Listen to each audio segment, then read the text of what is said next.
Assalamualaikum warahmatullahi wabarakatuh. Selamat siang, bagaimana kabar anak-anak sekalian di rumah? Semoga senantiasa sehat ya.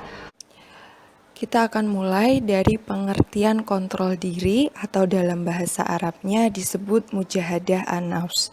Mujahadah an-nafs berasal dari bahasa Arab yang terdiri dari dua kata, yakni mujahadah yang artinya kesungguhan dalam mengerjakan sesuatu dan an-nafs yang artinya diri pribadi. Jadi, mujahadah an-nafs sendiri adalah kesungguhan dalam mengendalikan diri pribadi atau sikap kontrol diri.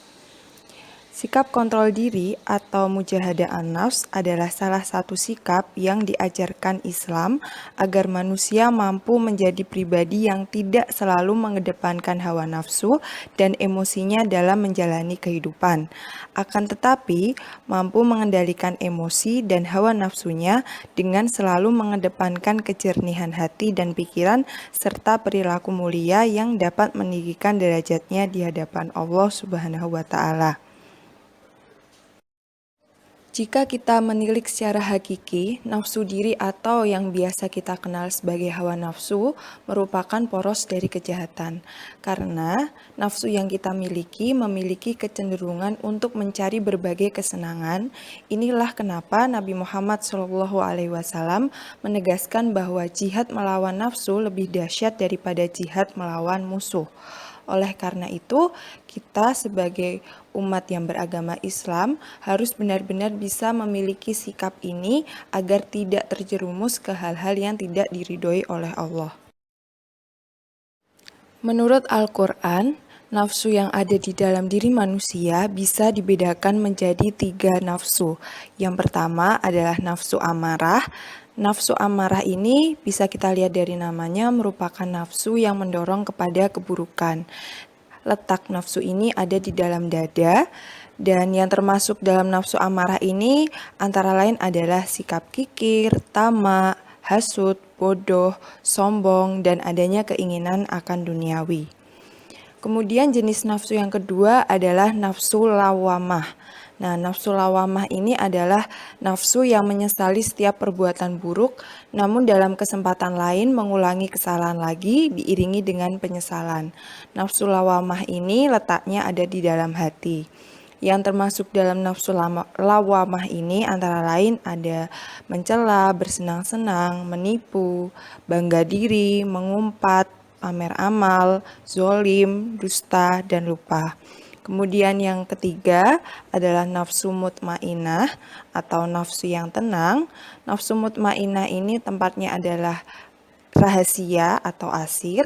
Yang termasuk dalam nafsu mutmainah ini ada sikap dermawan, berserah diri, ibadah, syukur atau berterima kasih, adanya sikap ridho, dan adanya sikap takut akan melanggar larangan.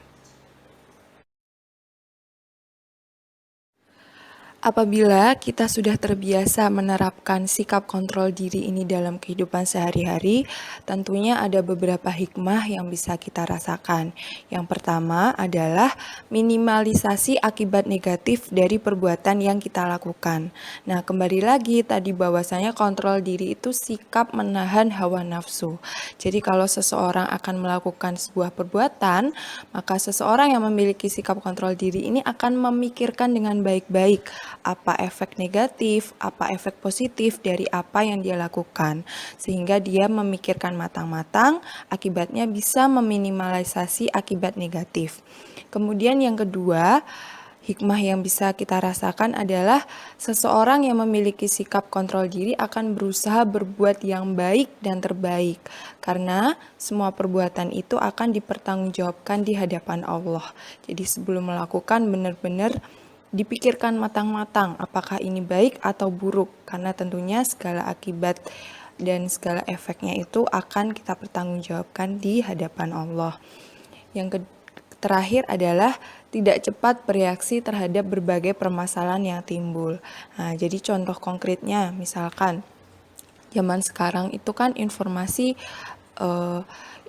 itu cepat banget bisa tersebar. Nah, dari media cetak, sosial media. Nah, kalau kita tidak memiliki sikap kontrol diri, kita nggak tabayun dulu, kita nggak cari tahu dulu apakah berita itu benar atau enggak, pasti kita bisa langsung sebarkan. Nah, kalau pas beritanya ternyata tidak benar, nah itu bisa jadi berbahaya buat orang lain. Nah, makanya kita memerlukan sikap kontrol diri ini agar tidak cepat bereaksi terhadap berbagai permasalahan yang timbul. Mengenai hadis tentang mujahadah an-nafs ini, Rasulullah Shallallahu Alaihi Wasallam bersabda, an Abi Hurairah radhiyallahu anhu anin Nabi Shallallahu Alaihi Wasallam qala, laisya syadidu bis sodati innama syadidul ladzi yamliku nafsahu indal ghadab.